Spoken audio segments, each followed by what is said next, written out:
And perfect, there we go. So my name is Jill Peterson. I'm a watershed technician with NSWA, and I'm going to be hosting the webinar today.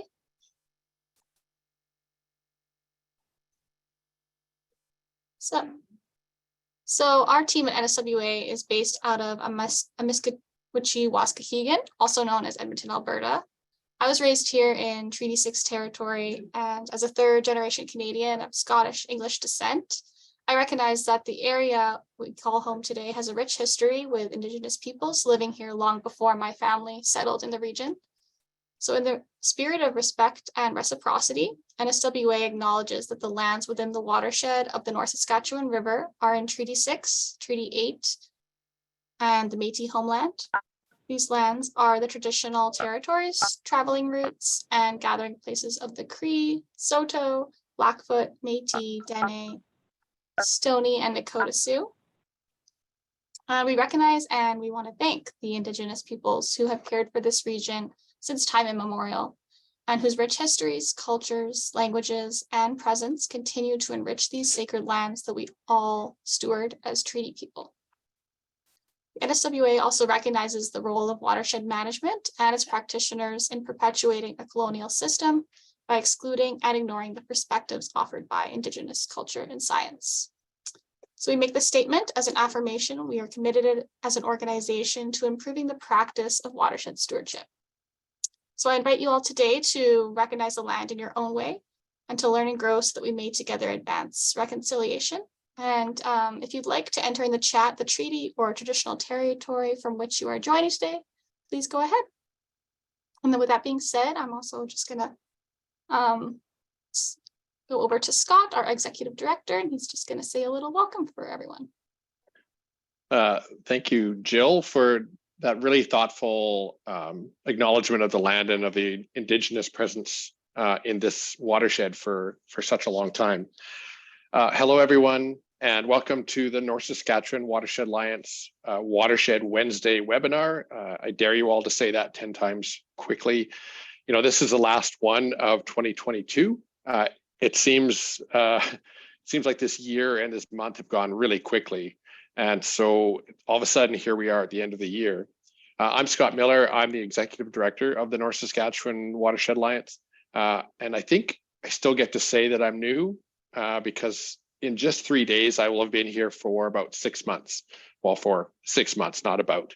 And so my job today is just to give in 2 minutes or so, just a little bit of a welcome, a little bit of a context setting. First, I'd want to point to the spectacular staff of the NSWA. So these are the people who bring the work of the Alliance to life. So Mary Ellen and Elisa, Michelle, Kelsey, Brad, Rosie, Kayla, Ellen, Heather, Leah, and of course our host today, Jill. You know, the work of a Watershed Alliance is about good people and good information, good knowledge, good insights, good planning, good policy, and bringing all of those things together. And in fact, here in the North Saskatchewan Watershed Alliance, we believe a watershed is a place of coming together, whether that's our water coming together from the headwaters downstream, or our water meeting the land, or our watershed citizens coming together to meet the challenges of this place we call home in the North Saskatchewan River Basin. You know, it's a big place, this watershed. It's 1,200 kilometers of river, 55,000 square kilometers, you know, roughly 1 million people. And to try to understand everything that's going on, we need to monitor and examine and investigate a lot of different aspects of the watershed. Water quality monitoring, like our tributary and our long-term river monitoring networks, fisheries index netting in our lakes, sturgeon population monitoring in the main stem, the Canadian Aquatic Biomonitoring methods that are used throughout the watershed, all of our regulatory monitoring that's done by our industrial and municipal partners, municipal intakes and outflows, citizen science, traditional science, and the observations of Indigenous cultures across this watershed since time immemorial. And I'm not even sort of scratching the surface of the kinds of information that we're we're continuing to look into. Today, we get to open the hood on a couple of examples of aquatic monitoring that are happening in the basin. And before I pass the baton back to Jill to host us through the rest of the webinar, I just want to express how grateful I am to Patrick and Shelby for sharing some of their knowledge today. And I'm also super grateful for all of you for taking the time to sit with us today and learn from our speakers, and really for sharing your time and attention. Jill, I'm going to pass it back to you. Awesome. Thanks, Scott. Perfect. So yeah, today, this is the third of 3 being held this fall of our Watershed webinars. We'll be hearing from Shelby Stenerson from the University of Alberta, and also Patrick Hannington, also from the University of Alberta. Both of our speakers will be sharing their knowledge, expertise, and experience about aquatic monitoring in the watershed. So for a little housekeeping, we're dividing the session into 2 parts today. So with 1 speaker in each half of the webinar. There will be time for questions at the end of each presentation. So we ask that you please use the chat feature to type your questions in there. And Michelle is one of our watershed coordinators. She'll be fielding them to our speakers. Also, if everyone can also mute your mic while the presentations are going, and to also have your video off, just so that we have more bandwidth available for smoother presentations. And we're also going to be asking a couple of poll questions during the webinar today. So here, the first one will be starting. Perfect. So which sector do you represent?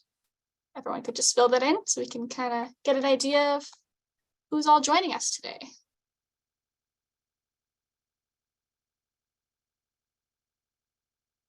Awesome. So I'm seeing we've got a lot of NGOs, just like NSWA. Next. Municipal government, provincial government. Even got 2 people from federal government as well. Cool. It's awesome to see some interested citizens. Love to see that. A few people from watershed stewardship groups and industry as well. So awesome.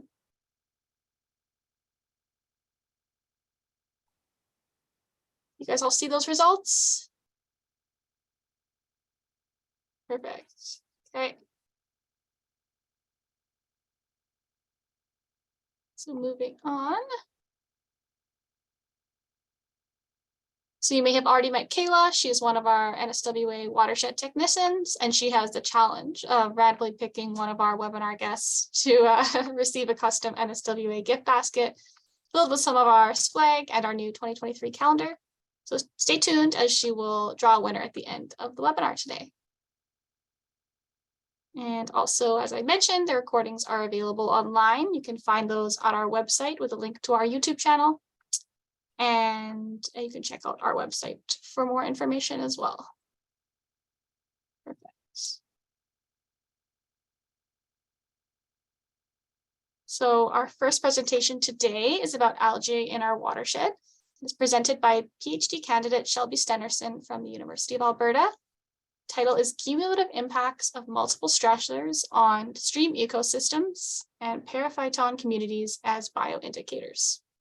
So Shelby's research aims to explore how algal communities can be used to predict and understand the impacts of human stressors on stream biodiversity and ecosystem function. She has been extremely fortunate over the past 4 years to actually be a part of the Watershed Integrity Project in collaboration with Alberta Environment and Alberta and Innovates.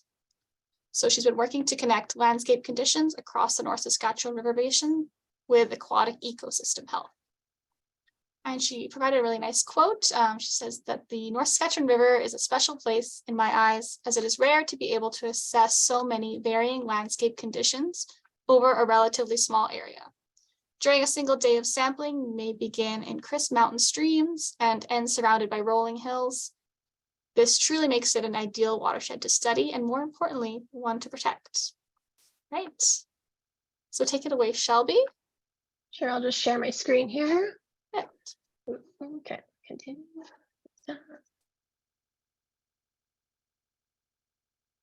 So hopefully you can see my screen okay and everybody can hear me okay. Got it. Yeah, thank you. Perfect. Okay, sweet. So first off, wanted to say thanks to the NSWA for having me here today. So I really enjoyed some of the past Watershed Wednesday talks, and I'm happy to be a part of this one. So as mentioned, I'm Shelby Stenerson, a PhD candidate in the Vinebrook Lab at the University of Alberta. And if you've been a loyal follower to Watershed Wednesdays, part of this presentation may remind you of a previous talk. So my work is a very small portion of a much bigger project, one presented in the past by Dr. Craig Emerton. So I'm not going to touch too much on the project as a whole, but if you'd like to know more, I recommend you watch Craig's talk back on November 2nd of 2021 on the NSWA YouTube channel. So what I'll be talking about today is my work regarding periphyton communities as bioindicators within the North Saskatchewan River Basin.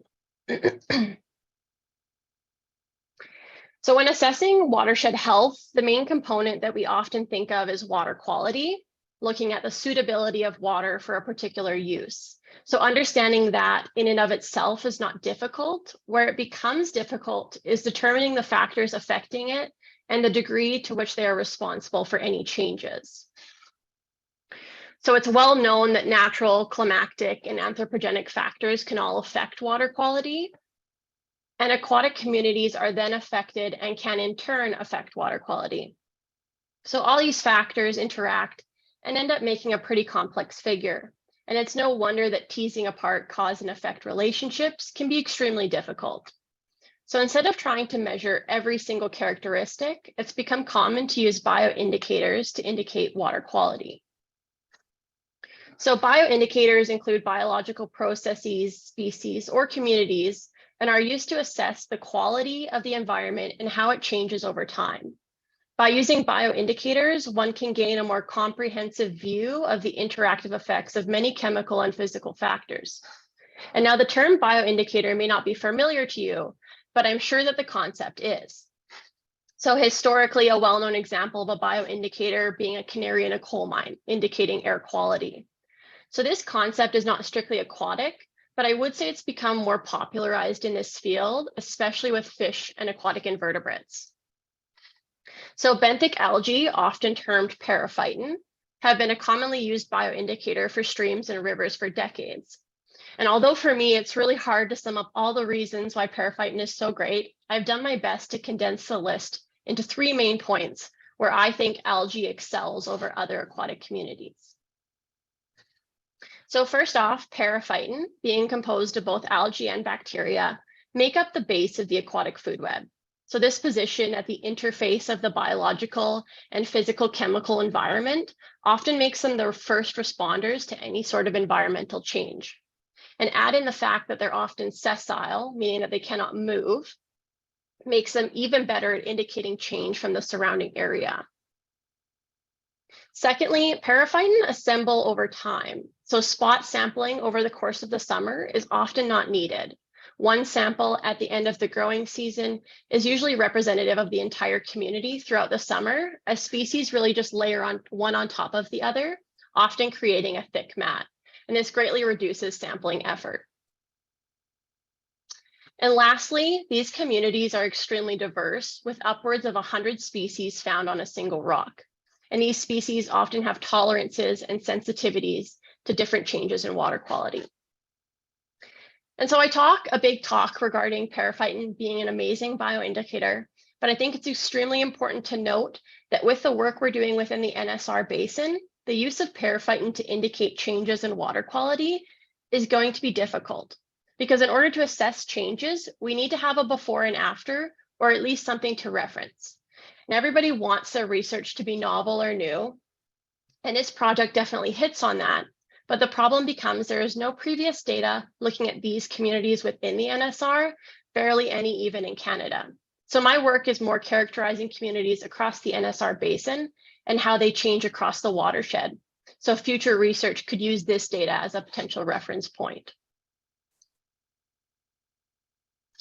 So in order to categorize communities across the basin, we need to understand how they're affected from both local and regional factors, with local factors being those measured at a particular site, such as water chemistry and physical characteristics, and regional factors being mainly land use characteristics obtained through geospatial data sets, which were painstakingly created by those at Alberta Environment. So this is a big task. So to get at this question, I've broken it down into 3 smaller ones. So local factors are often costly and time-consuming to measure. So my first question, I wanted to see if we even needed local factors or if land use characteristics could be used to predict benthic algal community structure. And this leads us into our methods. So I mentioned previously that those at Alberta Environment, namely Mina Nassar and Faye Wyatt, created a massive geospatial data set with a total of 63 variables from which we chose our sites across the NSR basin. And I use the term we loosely here, as really the hard work was done by Craig Emerton and Cristina Buendia Flores at Alberta Environment. So following the work of my colleague Jill, we clustered all 93 sites that we sampled over the course of 3 years based on land use, resulting in 5 main clusters that we've titled here as alpine, foothills, forested mixed land, urban, and agriculture. And for those familiar with the NSR basin, this pattern resembles natural sub-ecoregions, but it does differ slightly.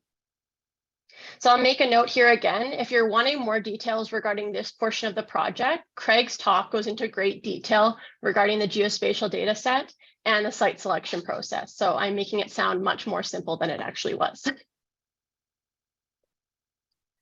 So at each site, numerous measures were taken. So Gillian Lightbowen took a whole suite of water chemistry parameters, as well as assessed the microbial communities. Blake Stuparic assessed invertebrate communities, and both Victoria Van Mierlo and Matthew Cunningham assessed fish communities.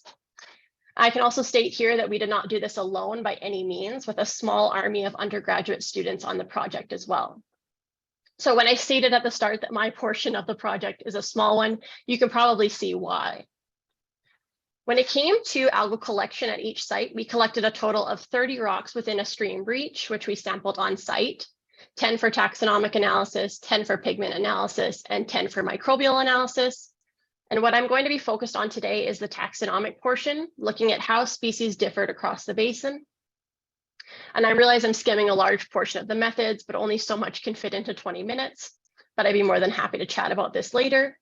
I will also say here that although we are into technically year 4 on the project, we're just really now getting into the data analysis stage, so a lot of this work is preliminary.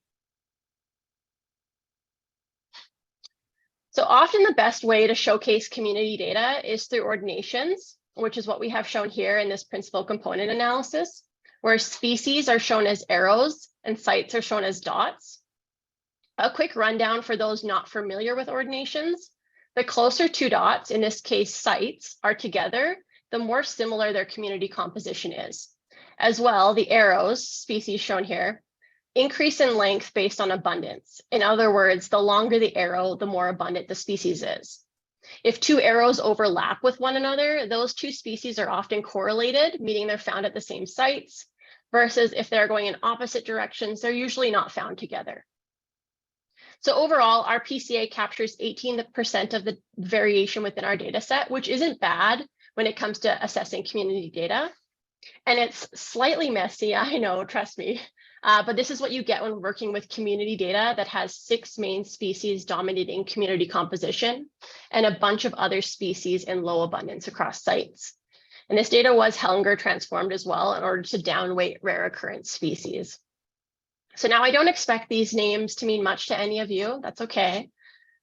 So I've gone ahead and drawn out what these main 6 look like, with our 2 filamentous greens on the right here and 4 common diatom genera on the left.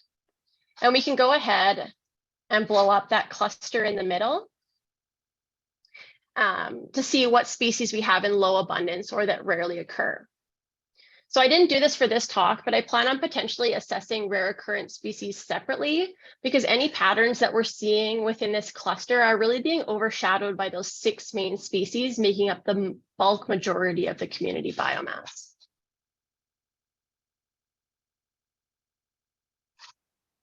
So seeing the species present is great and all, but the main point that I wanted to get across is we're not seeing sites cluster out by land use, as the colors of sites are not clustered together. And this can be further seen if we put some ellipses denoting land use on our PCA and see that there's a major overlap. So I originally thought it may be that we were just looking at too high of a resolution with assessing genera, and that maybe if we looked at broad taxonomic groups such as green algae, diatoms, and blue-greens, we may see more of a pattern. But as seen in these bar graphs, composition does not significantly differ across the land use clusters, no matter what grouping we're looking at. So from this, we can determine at this resolution, regional factors such as land use categories could not be used to reliably predict community composition. So regional characteristics do not tell us a lot about community structure. So what I wanted to assess next was would the addition of local factors, more specifically water chemistry, help determine if we can see a pattern in community structure across the basin. So from Jill's work looking at water chemistry, we know that water chemistry parameters cluster out really well based on land use. So I was hoping with the addition of these factors, it would help capture more variation.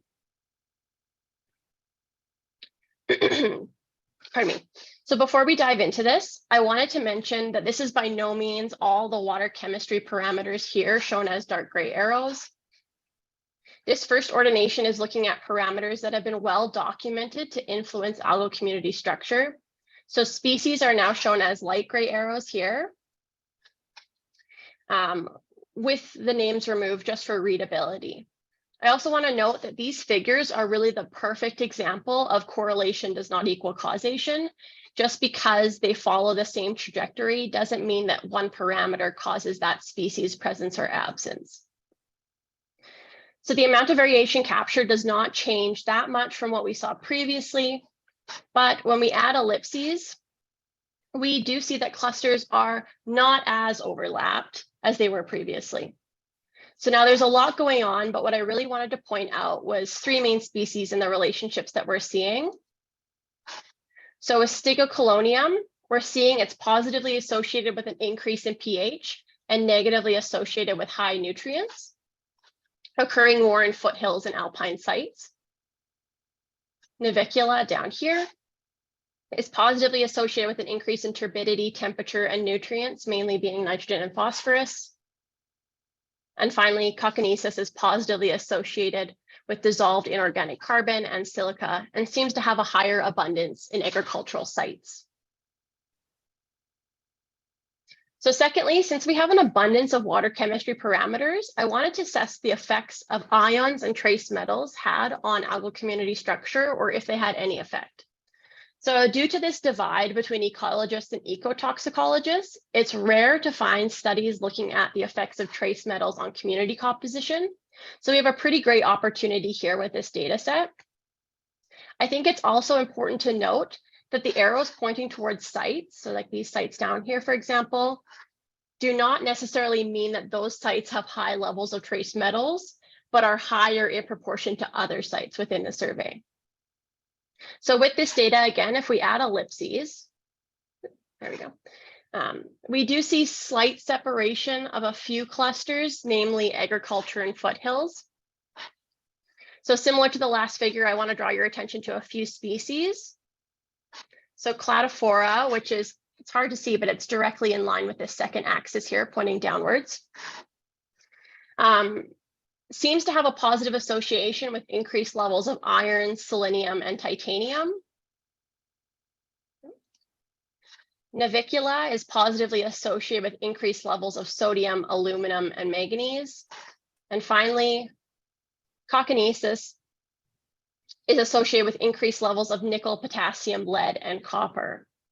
So other really than those three, all other species seem to be negatively associated with ions and trace metals. So overall, water chemistry parameters do tell us a bit more about the patterns in community structure, but I believe some potential indirect effects remain, and that may be the cause of some of our uncaptured variation. What I also mentioned before, I would like to rerun these analyses with our rare occurrence data only and see if what's their response to these water chemistry parameters. And I think that will aid in determining some patterns in community composition across the basin.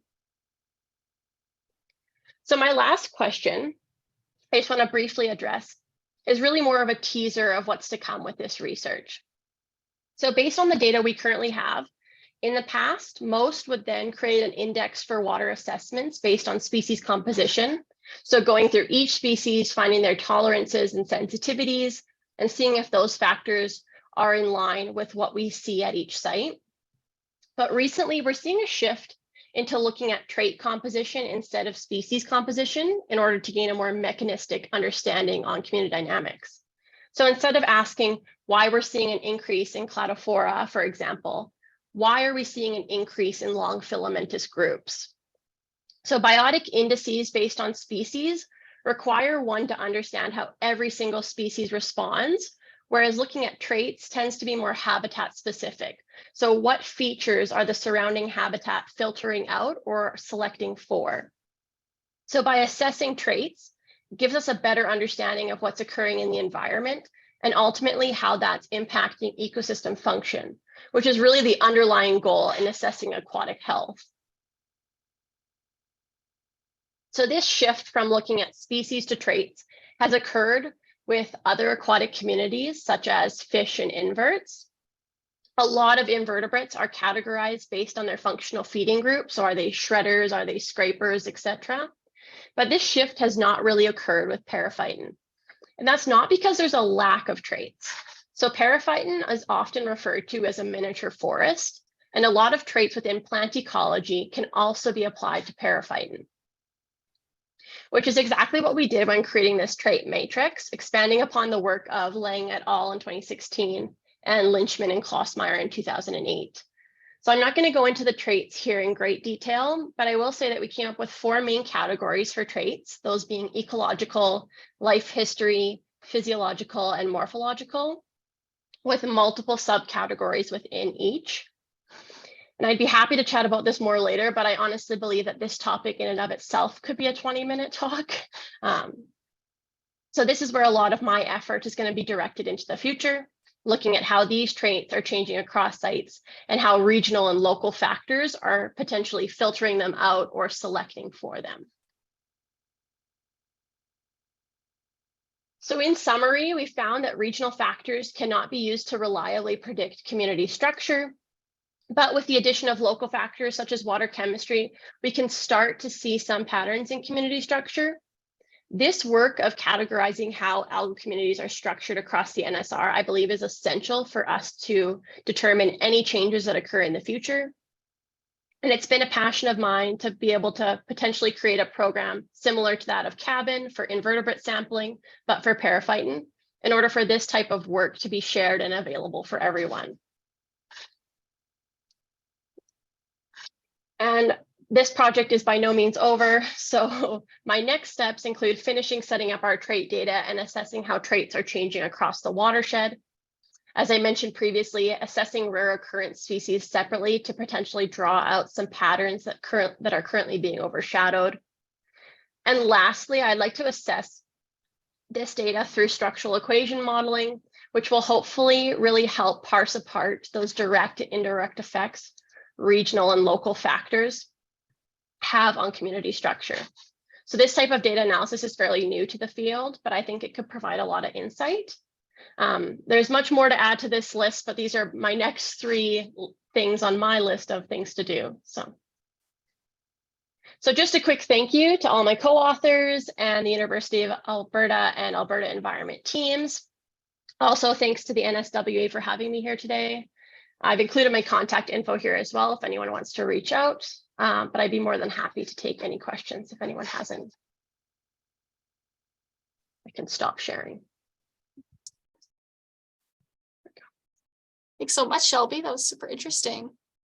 It's great to see that this research is being done throughout the watershed. So that's really awesome. Yeah, definitely. We have a question in the chat here. It says, Sure. Are the species showing strong trends in your ordinations also the dominant species in these sites? Yes. Yeah. So that's one thing to note. So I'm in the process of converting this data into biomass data. So currently it's cell count data. So those ones that are dominant also have really high cell counts. So once that's converted, it should help a little bit. And then also that's kind of one of the main reasons that I want to look at those rare occurrence species, because I think they're really important, but I think they're just being overshadowed by those species that are creating most of the biomass. Hopefully that answers it. Yeah. Yes, biomass data is key, correct, yes. Awesome. I agree. I have a quick question too. You mentioned the possibility of this maybe being added into the cabin methods. And I know you didn't really go into methods too much, but do you see that as being more of maybe like an eDNA type of method, or what kind of method would you foresee people, like especially you know, from a community basis, like going out and sampling or something like that? How would they analyze periphyton communities? Yeah, so the methods, honestly, if this was to become a citizen science sort of thing, the methods for collection are really easy. So what we do, and it sounds really weird, but it's the best thing to do, is we take an electric toothbrush and brush off a set area on a rock. And then once you have that in kind of a slurry form, what we do is add what's called Lugol's, which is just like an iodine mixture. And that preserves your sample, and that sample can be left in room temperature for quite a while. I wouldn't say forever, but it lasts for quite a long time. So the sampling of it would be extremely easy. The taxonomy portion of it would not, so that would have to be sent off, but that's something kind of similar to what cabin does as well. So I don't think the program would be that much of a stretch. As for eDNA, or as for any sort of DNA, what we've found, so we have some microbial analysis samples that we looked at, and the resolution that we were getting when we did do DNA analysis wasn't very good. So we're kind of getting things at the phylum order level. So we weren't getting genus or species specific data, but that could just be because we weren't looking at the correct library, and I haven't found a good library to reference, but Awesome. yeah, hopefully that Thank you. helps. How are we doing on time, Jill? Yeah, we're good for time. We can launch the next poll here before we introduce Okay, so Patrick's presentation. perhaps for the other questions, we can if there's follow another up through email then. Sweet. Oh yeah, I think we would have time for another question if you want. Oh. Are we good? Sorry. Okay, we'll do one more then. Okay. So David Barrett asks that perhaps this is a question covered by Craig previously, but how do flow conditions influence the community composition? And is this accounted for alongside land use geography? So flow is huge, especially for periphyton, because they are, I would say, sensitive to scouring. So if you have really high flows, that'll rip the mats off. And we do have measures of flow. We're in the process of getting them, and it's super important for our data because we sampled mainly 2020 and 2021, and 1 year was a flood and 1 year was a drought. So the flows for both of those years are very different. So yeah, it's definitely something that we're taking into account, but not represented in this data yet. Great, thank you so much. Yeah, no problem. Awesome. All right. Well, yeah. What is eDNA? Most people, of course, said environmental eDNA. Few saying elephant DNA. Now that would be pretty interesting. All right. Well, with that, we'll move into introducing Patrick Hannington's presentation. So Dr. Patrick Hannington is a professor at the University of Alberta. The title of his talk is The Use of Environmental DNA and Community Partnerships to Detect and Track Aquatic Organisms. So Patrick is an associate professor in the School of Public Health at the U of A, and over the past decade, his research group has worked to design and utilize DNA-based tests to detect and track various aquatic organisms of interest.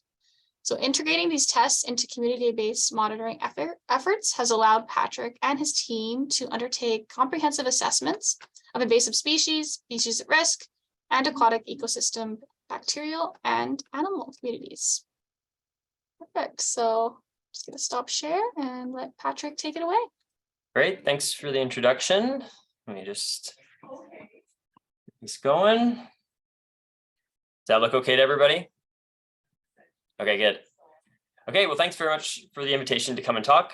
Based on those poll results, there's only maybe 3 people that I need to really focus on for the first part of my talk, introducing to what eDNA is. And then I'll jump into a couple stories that relate to some of the work that we've done on eDNA over the past few years. So I wanted to just start by telling everyone what eDNA is. And this is actually a sort of an area of some controversy now. There's some sort of eDNA, environmental DNA purists out there, and then there's other people that are a bit more flexible in their definitions. So here, I'm just going to quickly introduce the fact that organisms leave transient biological signatures in their environments. This can be released from deposition of feces or mucus or other tissues, or when they die. And those signatures can be captured and using molecular techniques like DNA sequencing or polymerase chain reaction, we can detect those transient signals and infer the presence of a variety of different species. So as you can see here on this slide, from this single water sample, for example, we can find DNA from a whole bunch of different fish that are living in that aquatic ecosystem. So as I alluded to on the previous slide, there's a couple different techniques that are being used these days to assess environmental DNA. And the one that I'm going to focus on today is mostly this single species PCR approach. And this is an approach where you spend some time and effort to design very specific tests that allow you to amplify and thus detect the DNA of a very specific species in your sort of complex sample that you've collected. So in this case here, we're interested in this salmon. We find a test that allows us to detect only the DNA from that organism, and we can amplify it and detect and determine whether that animal is present or not in the aquatic ecosystem. And the other sort of contrasting approach is called metabarcoding, sometimes also called metagenomics. And this approach is slightly different in that you amplify a target gene that's relevant to all of the different species in your aquatic ecosystem, whether they be animals or plants or bacteria. So you use very general amplification tests to amplify all the DNA from your organisms in that aquatic ecosystem. And then you use next generation sequencing to determine what those sequences are from everything in that sample.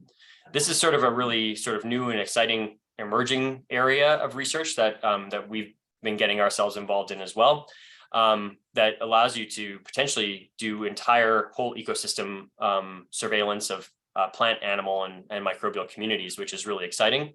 However, today I'm going to focus mostly on these single species PCR testing, just because that's where we have a lot more data to show you, and hopefully it kind of makes sense how you might transition from one to the other.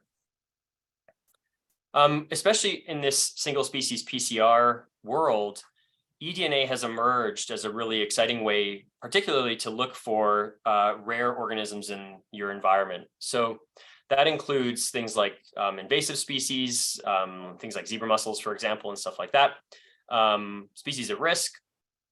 And especially when you're doing the metabarcoding, assessing whole organismal composition in your sample and tying that into assessments of these different rare organisms to understand a little bit more about how, for example, an invasive species or an ecological incident might impact your fish community, for example, or the microbial community in your aquatic ecosystem. So there's a lot of questions now that are being asked using environmental DNA as the source material.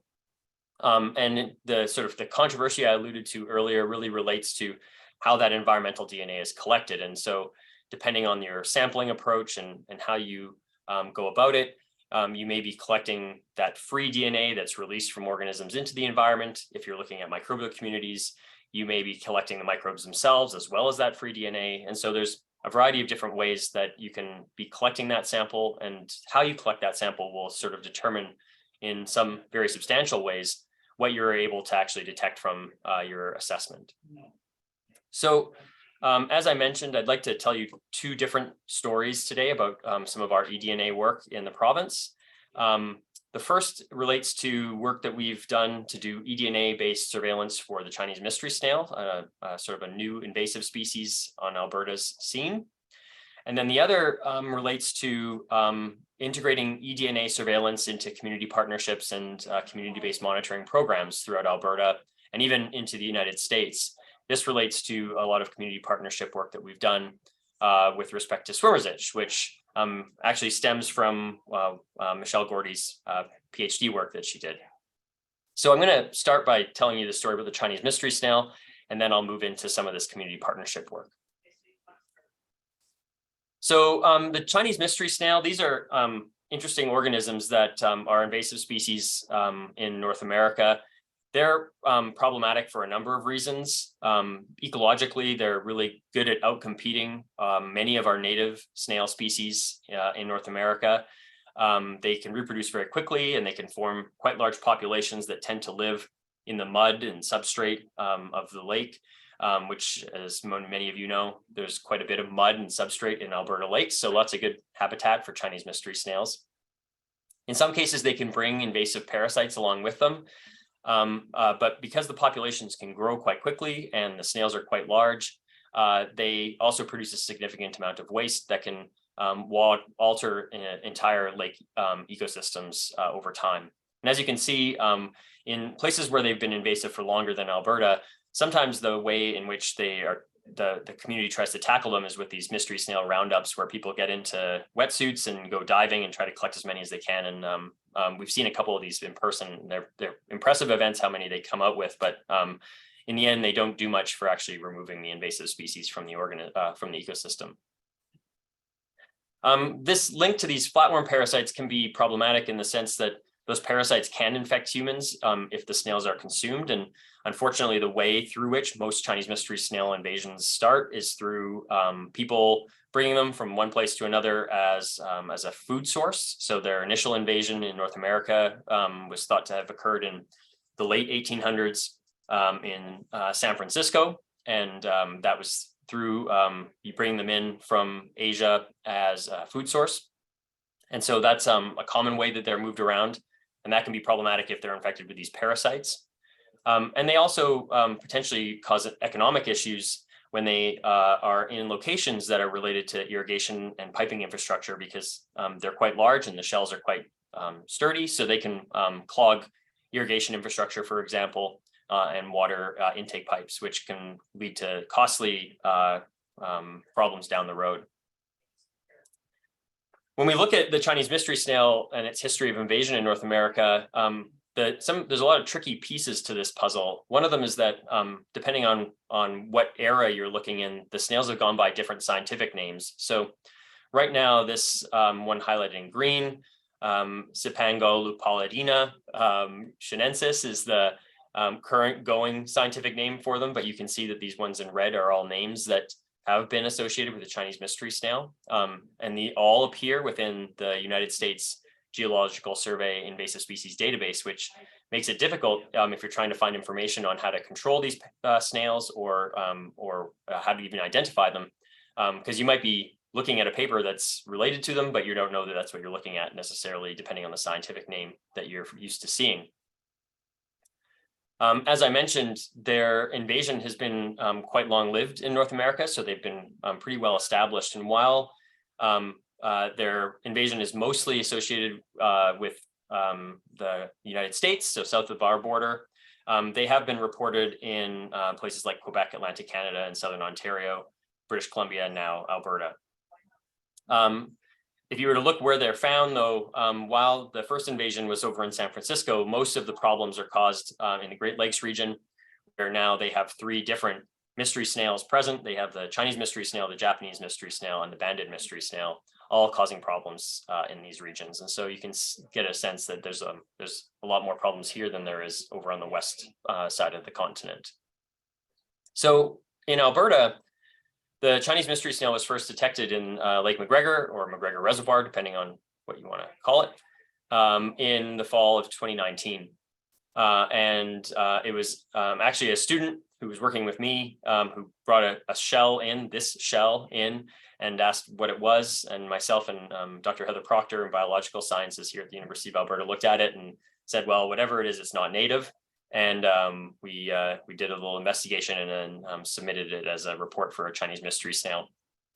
That snail was found up at the provincial park beach at McGregor Reservoir up here in the little red box. You can see that little camping area right here. And the little beach area that's along here was where this shell was found.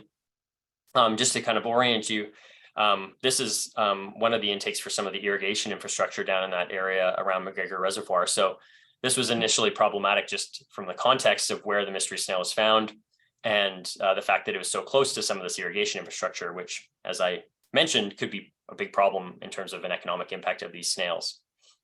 So this spurred on a bunch of investigations. The first was just Alberta Environment and Parks, and their aquatic invasive species team went down and looked around, and they found a whole bunch of Chinese mystery snail shells along the shoreline there. So it was very clearly an established invasive species at McGregor Reservoir.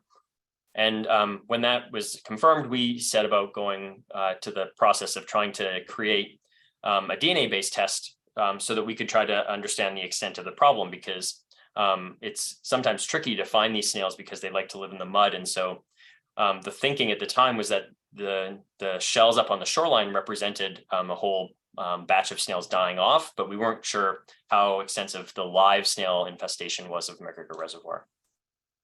So this gets into a sort of a technical piece that might talk about how to design a good eDNA test, because it's a complex process that is sometimes not very easy and sometimes just not possible with our current understanding.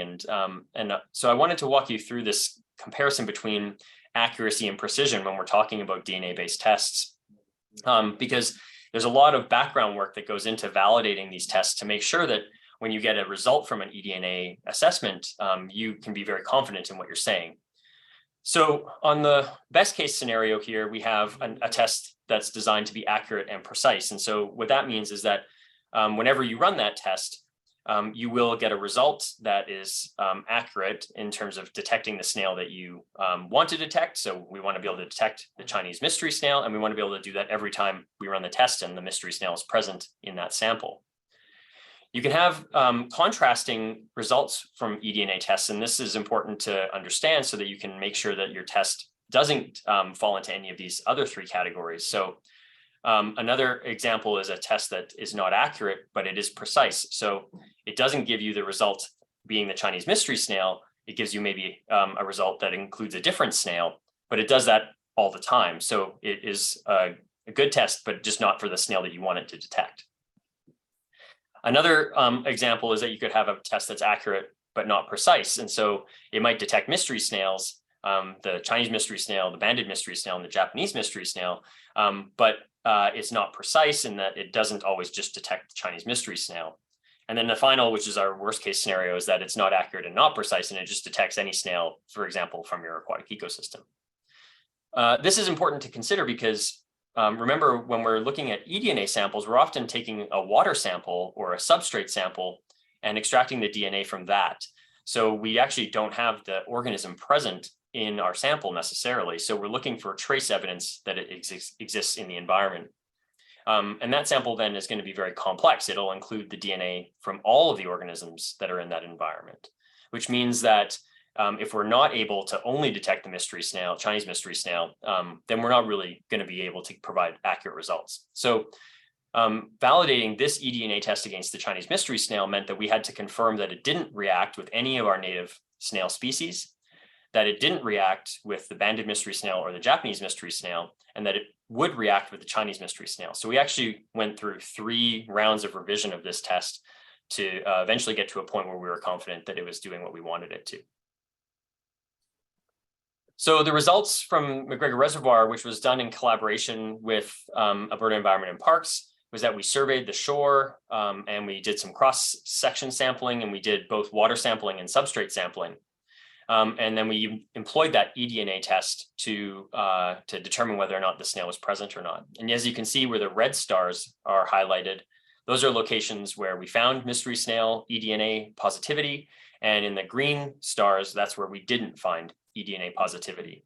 And up here at the northern end of the reservoir, if we zoom in on that large red star, there was a whole bunch of samples that were taken across section through this part of the lake. What we ended up finding was that there's a whole bunch of positive samples related to substrate along this area of the lake. And so this confirmed that the mystery snail is confined likely to just this northern end of McGregor Reservoir, and that at the current understanding anyways, it is possible that it has moved into some of the irrigation infrastructure, although we weren't able to sample into the canal itself. The substrate was very informative, but we also wanted to take water samples because that's a little bit easier actually to sample for eDNA. So doing the water sampling, we went back 4 times over the course of 2020, and we sampled in June, July, and August. June, July, August, and September. And we went from the southern part of the lake to the northern part. And so in the southern part of the lake, we confirmed that there was no mystery snail positivity. But as we moved up, we started to find some samples positive in August, one in July as we moved further north, and then up in this northern part where we had found the mystery snails, we found a whole bunch of positivity. In the irrigation canal itself, we were able to take water samples and only found a positive sample in September. And then up near that provincial park on both sides, we found all samples were positive. So this eDNA test really simplified surveillance because, as I alluded to before, in order to actually be able to confirm sometimes that these snails are present and alive in a lake, you have to get in a scuba suit and find snails in the mud, which can be a real problem. And so this was a really easier way to sample. The substrate sampling, for example, was done over the course of just 2 days at the lake. So it was very much easier given how comprehensive it was. So this marks the first invasion of the Chinese mystery snail in Alberta. So far, it's the only location that we found it. It's been a good species to target with an eDNA-based detection program because it's large, it's easy to see, so we can visually inspect for it, but it's also large enough that it leaves behind a substantial eDNA signature. The eDNA-based monitoring for these invasive species could be a really appealing tool for aquatic invasive species programs because it's sensitive and very specific, as far as we can tell for the mystery snail. But it's also something we have to use caution when interpreting because we have to consider that relationship between accuracy and precision and how that test was designed. So I want to leave you off the mystery snail story and move into the swimmer's itch story, which I'll go through kind of quickly here just to give you an idea, because this is less about the information and more about how we've engaged with community partners in some of our eDNA work. So just to give you a quick orientation, swimmer's itch, some of you may have had swimmer's itch before. It's pretty common here in Alberta. This is a parasite that requires a waterfowl host as well as a snail host. And what swimmer's itch is caused by is this free living stage of the parasite. After it leaves the snail host, it would normally try to penetrate the skin of waterfowl to complete its life cycle. But in some cases, it'll encounter an unfortunate swimmer and penetrate their skin instead and give them swimmer's itch. And if you've ever gotten swimmer's itch, you know it's unpleasant and it can be quite severe. So each of these little spots on this unfortunate sole is a case where one of those parasites has penetrated the skin and it causes what is essentially something that looks like a mosquito bite. It's itchy. It's a sort of a itchy red bump that can last for up to 2 weeks. So in North America, swimmer's itch is a really big problem. It's a recreational water hazard. Historically, the way that you would assess for whether or not swimmer's itch was present in your snail population or in your water is either through self-reporting of swimmer's itch or through looking at snails and trying to find the parasite that comes out of them. So these are all the parasites here on the right-hand side of this well, and this is one of the snails. One of the problems with doing this, though, is that there's a whole bunch of different species that can cause swimmer's itch or that cannot cause swimmer's itch, but look like parasites that do. So these are all different parasites that go through snails here in Alberta. This is some of the work from Michelle's PhD thesis. And there's some really interesting looking ones that we found, including some new species that we've identified. But out of all of these parasites, only the ones highlighted in red here are able to cause swimmer's itch. So you can imagine that looking at snails, then you need somebody who's an expert and who's well-trained to understand what they're looking for in order to be able to determine whether or not those snails are infected with swimmer's itch causing parasites. It's also problematic because that can mean that you have to collect a lot of snails to be able to identify whether or not you have a problem. So we ended up working on developing a qPCR test for detecting swimmer's itch causing parasites in water samples.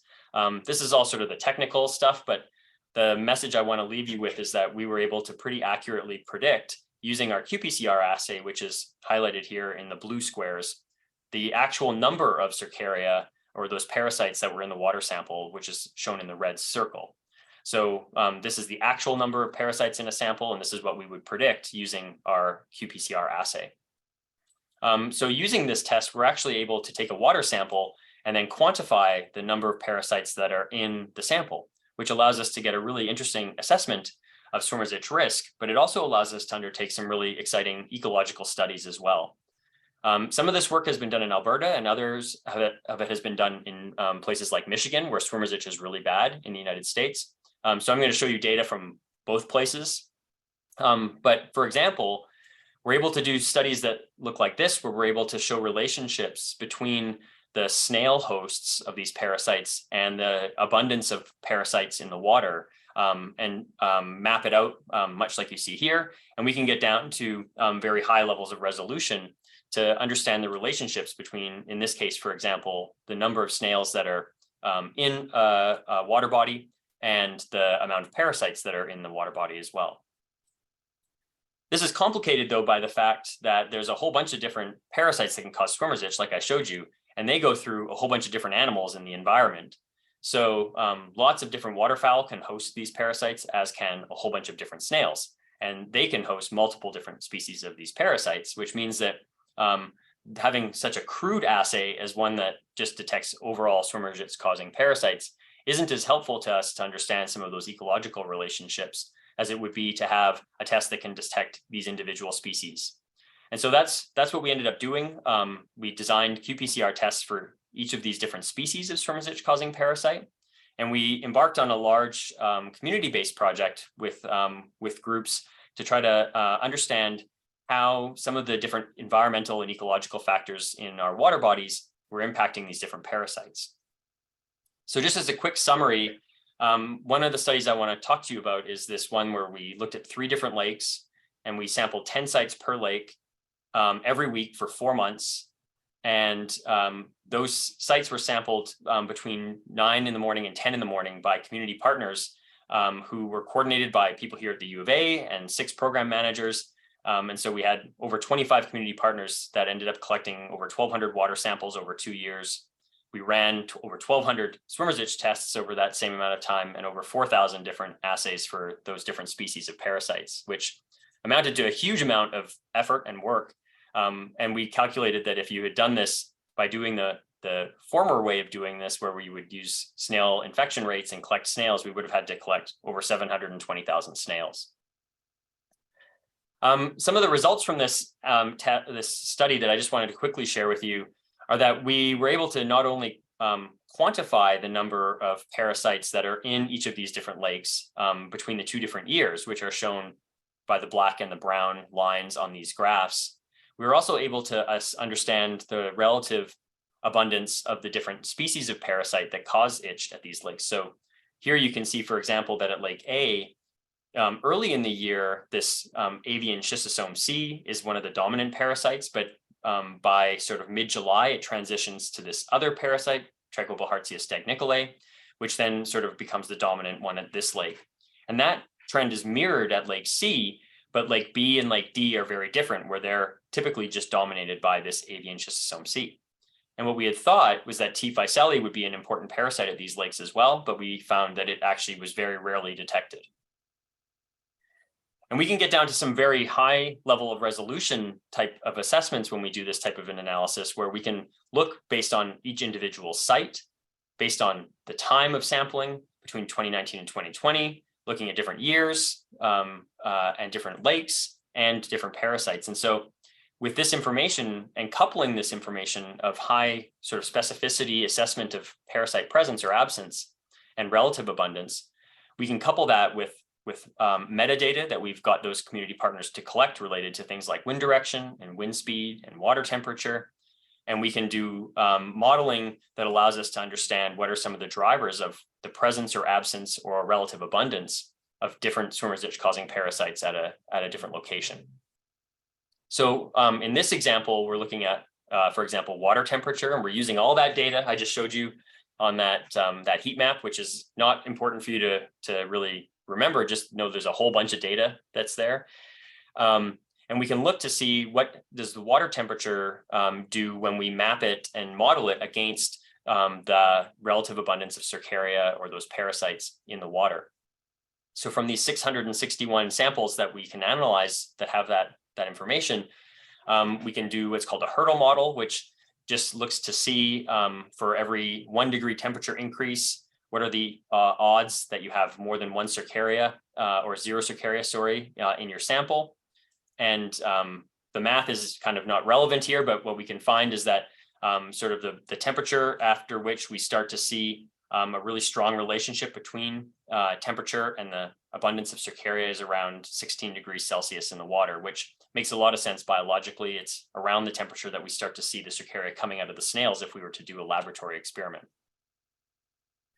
We also can find, using the same modeling approach, that wind speed and wind direction are also important predictors of whether or not Cercaria will be found in a water site or not, at a sample site or not. So this allows us to put together important information about, if you have warm water temperature and an onshore wind that's not too strong, that'll kind of maximize the likelihood that you'll have an encounter with a swimmer's ditch causing parasite at a beach, for example. So I want to end here by just emphasizing that this is all work that's been done with a whole bunch of community partners. And those partners have been really essential for us to be able to do this work. So we've actually gone all the way to having partners, for example, here in Alberta, running some of those qPCR assays. We've gone into schools to have students extracting DNA from water samples, and we rely on community partnerships for sampling on almost every one of these water samples. So this is a really exciting space for us moving forward as we move into things like metabarcoding as a way to start analyzing these samples even with even greater levels of resolution. And so I'll leave you there with some acknowledgements, lots of people to thank and funding agencies to thank, and lots of community partners who helped us get this far. So sorry, I went over, and I'm happy to answer any questions if there's still time. Awesome. Same time. So there is one question in the chat. Sure. What might the implications of this work be? Yeah, I guess it depends on which sort of scale of the work you're asking about. I think that using eDNA as a sort of a monitoring tool, I think the implications are substantial. There's a lot of potential for using eDNA as a mechanism for sampling for things like invasive species or species at risk, because it is a way to simplify sample collection and it eliminates the need to find that organism in the environment, which directly, which can be really helpful when you're looking at, a new invasion or a species at risk, which is very rare. So I think that's sort of the main implication. There's actually now Canadian standards documents about assessing eDNA study quality, which I think really help on the management side to envision how to implement these types of tests. Great. We have another question here from Cameron, who asks, with the bird hosts being mobile, is your team considering expanding your eDNA sampling program across the NSR watershed to determine early detections? And are there chances of another native snail being host to this? I'm guessing they're referring to swimmer's ditch here. Yeah. So it's a good question. Like what we've actually, some of the work that we've done in Michigan is in the context of this like really crazy program that they had to try to curtail swimmer's ditch, where the state actually relocated waterfowl from all these inland lakes to Lake Michigan. And so a lot of our work in Michigan was really trying to assess the importance of the bird host, because we weren't detecting a drop in swimmer's ditch reports. The short answer to this question is that what we find is that, because the birds are so mobile, they can move the parasite around really easily.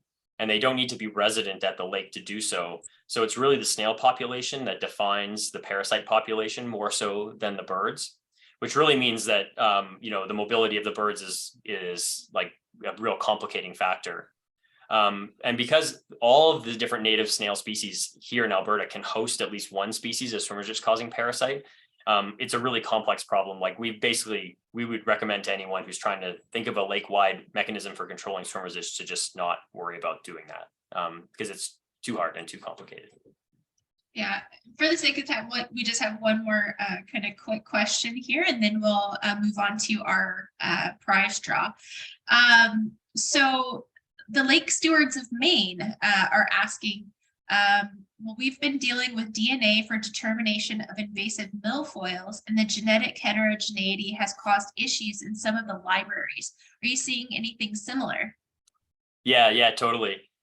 So we've been working on trying our best to develop eDNA based tests for invasive plants. And genetically, plants can be really tricky because they tend to have really complex ploidy. So they have like multiple copies of every target gene, which can make it really difficult to assign a single genetic sequence to an invasive species, because they may have a whole bunch of other copies of that gene that are not unique to them. They might be shared between the invasive plant, like invasive milfoil, and other milfoils.